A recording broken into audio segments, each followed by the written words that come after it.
Okay, everyone, I want to give you my very early perspectives on the America's AI Action Plan. There's a 28-page document from the White House, and then President gave a speech yesterday for about 30 minutes covering some of the topics, but he spent about three-quarters of his time talking about other things.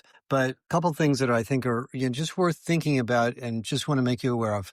First of all, it's a very bullish position for the country, trying to reduce regulation and increase investments in AI technology, AI data, AI in the military, and license our technology to other countries. So the idea that we want to hold AI as a proprietary advantage relative to our adversaries seems to have completely flipped in that they're encouraging open source AI, which is releasing the AI models into the outside world so the Russians and the Chinese can use them. And they are also a big fan of licensing technology to other countries, which I know NVIDIA made a big push for, so that we could prevent the Chinese, for example, from building their own chips because they would be using ours. So we'll see how that plays out. It's a kind of a flip-flop from where we were before. There's a lot of discussion in the AI Act about supporting deregulation of energy, data center development, and infrastructure development, which is great.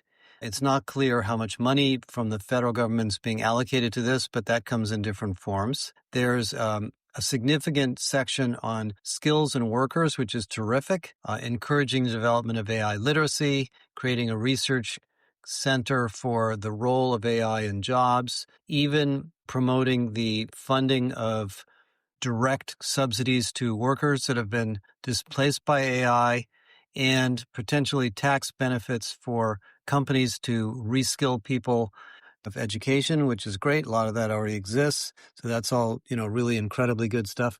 There was a couple of strange things in there. There is a section in the policy which explicitly states that we want to promote American values, quote unquote, in AI, and that the AI tools should not discuss diversity, equity, and inclusion or global warming. That's a weird one. It's a little bit odd. I'm not even sure it's possible, to be honest, but it's in there, because this is a political document. There's lots of push for investment in AI in the military, which is great. Obviously, we need that. There's a lot of continued push for increased speed of permitting for semiconductor manufacturing, although the problem in semiconductor manufacturing isn't just building the manufacturing process, it's hiring and finding the skills, and we're talking to a bunch of companies about that. There's a lot of discussion about that issue. I think the general theme of the 28-page document is that all over the government, we're going to make investments, positive investments in AI, but you can tell that there was a lot of lobbying for small things in there from different parts of the industry. And I think they did a pretty good job of not forcing the government to make specific decisions on any particular technology in any way. There is a discussion of a chief AI officer in the federal government, which will be an interesting position, which is kind of almost an impossible job if you think about it, but it'll be interesting. And then it was a pretty interesting discussion that the president made about not regulating the fees or royalties of intellectual property. In a sense, he stated that we can't be paying for books that are consumed by AI. And I think that's a little bit of a problem for those of us that are in the intellectual property business. I'm not sure that it's really a legal document, but as a position, it seems a little bit odd to me because we actually probably want to build technologies that allow the AI engines to license content and not just steal it. And I think that's a technical problem, not a legal problem, because we already have copyright laws. But anyway, that's in there. So I don't know that there's anything particularly significant in the 28-page document other than a very strong commitment. And it's clear that the administration and David Sachs have spent a lot of time thinking about all the aspects of this, including the data, the skills, the infrastructure, the technology, the semiconductors, the issues with defense, the issues of licensing, and so forth. So it's a good step forward in clarifying that we're all behind this. And I think the reason this action plan probably is going to be useful is the agencies that are embarking on various AI projects now have some guidelines on what to do about it.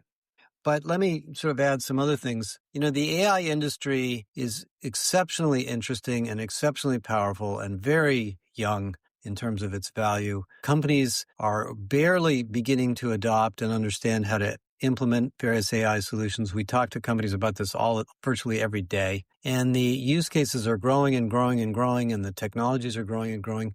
But you could also argue that we're a little bit ahead of our skis because the revenue from Google, from Microsoft, from OpenAI, from Anthropic, from Amazon are still a small fraction of the infrastructure that's been developed, including XAI, by the way. So we're in a stage of massive infrastructure building for the future in a horse race to make sure nobody loses their edge, their position. Meta is trying to stake out the glasses market and the market for agents and animatrons, although I think Elon beat them to that with the new version of Grok. There's obviously infrastructure being developed by OpenAI to build agents and devices with Johnny Ive. Amazon's got AI all over its business. I think Amazon's in the most practical mode. And then the cloud licensing from Amazon, Google, and Microsoft is, basically the tool set that we're all using to build all the tools that we're building, including most of you. So it's a pretty exciting time to be a part of this because we're all part of this new era of technology and invention. It's almost as big as when the first PC hit the market in 1981. For those of you that were around, we had no idea the unlock and unleash that would take place with devices other than mainframe computers. And this is going to be very much like that. Deep fakes, automatic creation of music, video, audio, design tools, data from third parties being collected and maybe not paid for it. There's just a million issues here. Bias in recruiting, bias in promotion. Let me tell you where I'm at. We just spent a day with one of our largest partners yesterday. We're doing a whole bunch of things on Galileo that are going to come out. Some of it is going to be available in August. This stuff does a lot more than you realize. We've started a Galileo Advocates program. For those of you that are using Galileo and doing cool stuff, you'll be hearing from us, and you can join that program to tell us what you're doing, and we'll share it with others. And the use cases are really kind of astounding. Yesterday, for example, we had a call with two clients. One was one of the national labs in the United States government, and they're using Galileo for all sorts of talent issues and analysis of skills and very technical things in the military community. The other one was a large media company with some people that do a lot of program analysis in HR, and they are using Galileo to build evaluation models for their HR investments, which is a big problem, of course.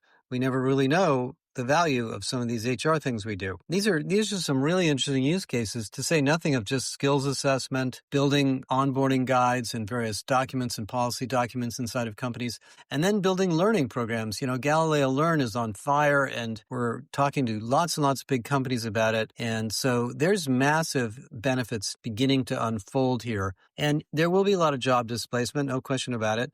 But those of you that are willing to just strap in and learn new technologies and play with tools, you're going to be fine. You're going to find new things to do. We're not going to run out of jobs. Don't worry about that. And the government's now at least well educated. I think one of the best things that's happened in this administration is through David Sachs and others. There are people in Washington that get it. They understand the technology. They understand the vendors. They understand the markets. So we don't have this strange situation where the government or the Congress asks people silly questions and they don't understand what the technology is. The policy decisions are tricky, and there'll be many, many more yet to be made, but I feel good about where the country's going personally from that standpoint. More to come on all this. We will be telling you more about it as time progresses.